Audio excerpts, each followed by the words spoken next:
তবে কোনো কোনো স্কলার গুটি কয়েক প্রাণীর ব্যাপারে তারা দ্বিমত পোষণ করেছেন।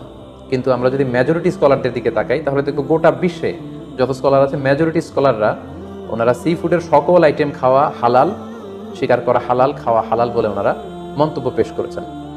যারা এই ব্যাপারে কিছু কিছু প্রাণীর ব্যাপারে ভিন্ন মত পোষণ করেন তাদের কয়েকটি মতামত আমি আপনাদের সামনে তুলে ধরছি। যেমন কোনো কোনো স্কলাররা বলেছেন যে সাগরের প্রাণী খাওয়া তখন জায়েজ হবে যদি সেটা সবসময় সাগরে বসবাস করে, অর্থাৎ সেটা জলজ প্রাণী হতে হবে, কিছু সময় জলে থাকে আবার কিছু সময় স্থলে থাকে, এ জাতীয় প্রাণী খাওয়া যাবে না। যেমন ব্যাঙের কথা ওনারা উল্লেখ করেছেন, আল্লাহ রাসূল সাল্লাল্লাহু আলাইহি ওয়াসাল্লাম ব্যাঙ হত্যা করতে নিষেধ করেছেন, আর যে প্রাণী হত্যা করা নিষেধ সেটা খাওয়াও নিষেধ, সো ব্যাঙ খাওয়া যাবে না। এক্ষেত্রে ওনারা কুমিরের কথা উল্লেখ করেছেন, কারণ কুমির পানিতেও থাকে আবার ডাঙ্গাতেও থাকে, আর কুমির হচ্ছে খুবই ফেরোসাস, খুবই হিংস্র প্রকৃতির প্রাণী, সো এটার গোশত খেলে ওইটার একটা অ্যাটিটিউড মানুষের মধ্যেও চলে আসতে পারে। এজন্য শুধু মালিকি মাযহাবে কুমির খাওয়াকে ওনারা অ্যালাউ করেছেন, বাকি সব স্কলাররা কুমির খেতে নিষেধ করেছেন। এক্ষেত্রে আমরা কচ্ছপের কথা উল্লেখ করতে পারি। কচ্ছপ শুধু পানিতেই থাকে না, কচ্ছপ পানিতেও থাকে আবার কচ্ছপ স্থলেও থাকে, সো এক্ষেত্রেও স্কলাররা কচ্ছপের ব্যাপারে দ্বিমত পোষণ করেছেন। তবে শাফি মাযহাবে কচ্ছপ খাওয়া জায়েজ, তবে সেক্ষেত্রে ওনারা শর্তারোপ করেছেন যে এটাকে স্লটার করে জবাই করে তারপরে কচ্ছপের মাংস খেতে হবে। সাগরের প্রাণীর ক্ষেত্রে হানাফি মাযহাবের মূলনীতি হচ্ছে যে সাগর থেকে যেটা মাছ হিসেবে আহরণ করা হয় শুধু সেটা খাওয়া যাবে। আমি আবারও বলছি, হানাফি স্কুল অফ থটে ওনাদের মূলনীতি হচ্ছে যেটাকে আমরা মাছ বলি, সাগর থেকে প্রাপ্ত শুধু ওই প্রাণী যেটা মাছ সেটা খাওয়া যাবে। যেটাকে দেখতে অনেকটা কীট পতঙ্গের মতো মনে হয়, যেটা দেখতে অনেকটা পোকামাকড়ের মতো মনে হয়, হানাফি স্কুল অফ থটে সেটাকে নাজায়েজ বলা হয়েছে। যেমন প্রিয় বোন, আপনি প্রশ্ন করেছেন যে শামুকের কথা, ঝিনুকের কথা, কাঁকড়ার কথা, সো এগুলো খাওয়া হানাফি স্কুল অফ থটে মাকরু বলা হয়েছে। ওনারা মনে করেন যে এগুলো মাছ জাতীয় প্রাণীর অন্তর্ভুক্ত নয়, বরং এগুলো দেখতে অনেকটা কীট পতঙ্গ বা পোকামাকড়ের মতো, এগুলো জলজ প্রাণী, ফলে এগুলো খাওয়া যাবে না।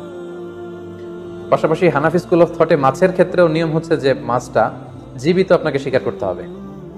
সেটা যদি মৃত হয়, পানিতে ভেসে আছে, যেটাকে তফি বলে আরবিতে, এই জাতীয় মরা মাছ খাওয়া যাবে না। এর কারণ ওনারা এক্ষেত্রে খুব এক্সট্রা কশন ওনারা ব্যবহার করেছেন, অর্থাৎ মাছ যদি মরে পানিতে ভেসে থাকে সেক্ষেত্রে এটা কি স্বাভাবিক মৃত্যু হয়েছে মাছের, নাকি বিষাক্ত কোনো জিনিস খেয়ে মাছের মৃত্যু হয়েছে সেটা আমরা জানি না। তো সেক্ষেত্রে ওনারা বলেছেন যে মরে পানিতে ভেসে আছে এরকম মাছ খাওয়া যাবে না, বরং জীবিত অবস্থায় আহরণ করতে হবে। পাশাপাশি হানাফি স্কুল অফ থটে আরও একটি বিষয়কে শর্তারোপ করা হয়েছে, সেটা হচ্ছে খবিস হতে পারবে না, মিনাল খাবাইস হতে পারবে না, অর্থাৎ দেখতে এটাকে একটু অপছন্দনীয় লাগে, দেখতে কেমন কেমন যেন লাগে, আমাদের মানবিক যেই আমাদের চিন্তা বা গুণাবলী আমরা সাধারণত সেটাকে দেখতে সুন্দর লাগবে না, সেটাকে কেটে ফ্রাই করে খেতে আমাদের ভালো লাগবে না, এরকম হলেও সেটা খাওয়া যাবে না। তাদের মূলনীতি হেদায়েতে যেটা এসেছে সেটা হচ্ছে মাসিও আসামাক ফাহুয়া খবিস, সাগরের প্রাণীর মধ্যে মাছ ছাড়া যা আছে হানাফি স্কুল অফ থটে তারা বলছেন যে এগুলো সবগুলোই খবিস, এগুলো তৈয়িবাত নয়। কারণ আল্লাহ তাআলা আমাদেরকে যে তৈয়িবাত খাবারকে হালাল করেছেন সেটা এর অন্তর্ভুক্ত নয়। তো এই কয়েকটি দ্বিমত ছাড়া আমরা যদি গোটা ওয়ার্ল্ডের মেজরিটি স্কলারদের দিকে তাকাই তাহলে দেখব যে ওনারা সব ধরনের সি ফুডকে হালাল করে দিয়েছেন।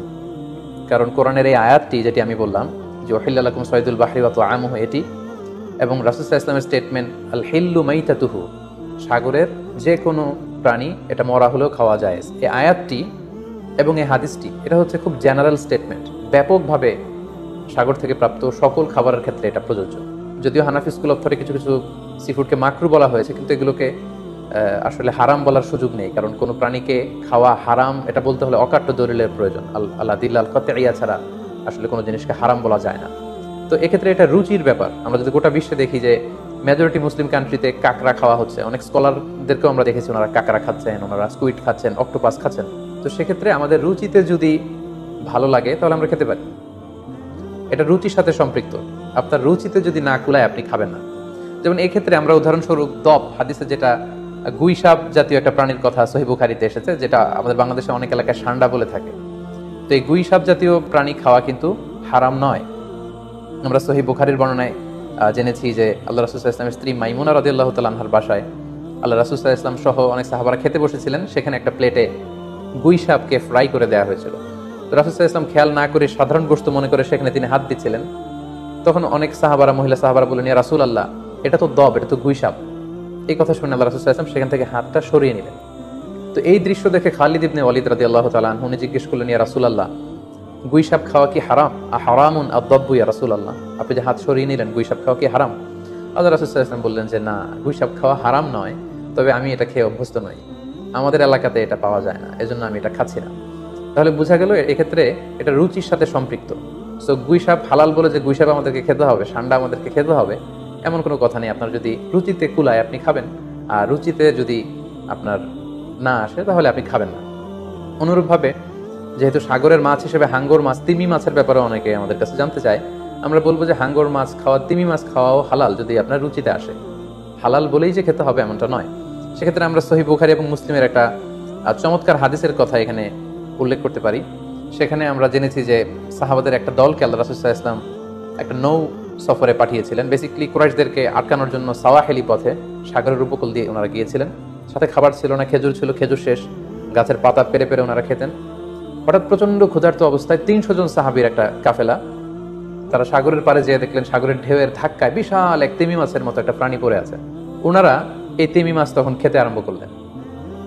তারা সেখানে প্রায় 1 মাস ছিলেন, সংখ্যায় ছিল 300 জন সাহাবীর মতো। ওনারা এই তিমি মাছ খেয়ে এটাকে ফ্রাই করে, এটাকে সিদ্ধ করে করে টানা 1 মাস ওনারা খেলেন। এবং হাদিসে এসেছে যে আমরা এই তিমি মাছের গোশত খেয়ে, যদিও হাদিসের শব্দটা এসেছে আম্বার জাতীয় একটা মাছ, তো এটা এত বড়, এটা ব্লু ওয়েল টাইপের কোনো একটা মাছ হবে, নীল তিমি টাইপের কোনো একটা মাছ হতে পারে। কারণ হাদিসে এসেছে মাছের গোশত খেতে খেতে এটার কঙ্কাল বের হয়ে আসলো। তো একজন সাহাবা এটার পাঁজরের একটা কঙ্কালকে বালুর মধ্যে গেড়ে দাঁড় করালেন, কঙ্কালের একটা হাড্ডি। এই হাড্ডিটা এত বড় ছিল যে সাহাবারা ওই হাড্ডির নিচে দিয়ে ওট সহ, ওটার হাওদাত সহ যেতে পারছিলেন এবং ব্যাক করতে পারছিলেন। তাহলে সেই তিমি মাছের কঙ্কালের স্কেলিটনের পাঁজরের হাড্ডিটা কত বড় ছিল, সেখান থেকে আমরা বুঝতে পারি এটা তিমি টাইপের কোনো একটা মাছ হবে। সফর শেষ করে ওনারা যখন মদিনায় আসলেন তখন আল্লাহ রাসূল সাল্লাল্লাহু আলাইহি ওয়াসাল্লামকে ওনারা পুরো ঘটনার বৃত্তান্ত খুলে বললেন এবং জিজ্ঞেস করলেন, ইয়া রাসূলুল্লাহ, এই যে এত বড় তিমি মাছের মতো একটা মাছ যে আমরা খেয়েছি, আমরা তো জানি না এত বড় মাছ এটা খাওয়া শরীয়তে বৈধ কিনা। আল্লাহর হাবিব সাল্লাল্লাহু আলাইহি ওয়াসাল্লাম বললেন, এটা বৈধ, তিমি জাতীয় মাছ এগুলো খাওয়া বৈধ, এটা আল্লাহ তাআলা তোমাদের জন্য রিজিক হিসেবে রেখেছিলেন।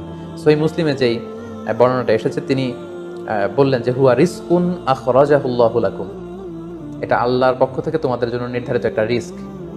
এবং আল্লাহ রাসূল সাল্লাল্লাহু আলাইহি ওয়াসাল্লাম বললেন, ফাহাল মাআকুম মিন লাহমি, ওই মাছের গোশত তোমরা যে প্রিজার্ভ করেছিলে ওইখান থেকে কি তোমাদের কাছে কিছু আছে? সাহাবারা বললেন, জি, আমাদের কাছে সেই মাছের কিছু অংশ এখনো আছে। আল্লাহ রাসূল সাল্লাল্লাহু আলাইহি ওয়াসাল্লাম বললেন, তাহলে আমাকে কিছু দাও, ফাতুতঈমুন, আমাকে কিছু খাওয়াও। ক্বালা ফাআরসালনা ইলা রাসূলিল্লাহি সাল্লাল্লাহু আলাইহি ওয়াসাল্লাম মিনহু ফাআকালাহু, তারা তাদের বাড়ি থেকে সেই মাংসের কিছু অংশ এনে রাসূল সাল্লাল্লাহু আলাইহি ওয়াসাল্লামকে দিলেন, পাঠালেন, এবং সেই তিমি মাছের গোশত থেকে আল্লাহ রাসূল সাল্লাল্লাহু আলাইহি ওয়াসাল্লাম নিজে ভক্ষণ করলেন।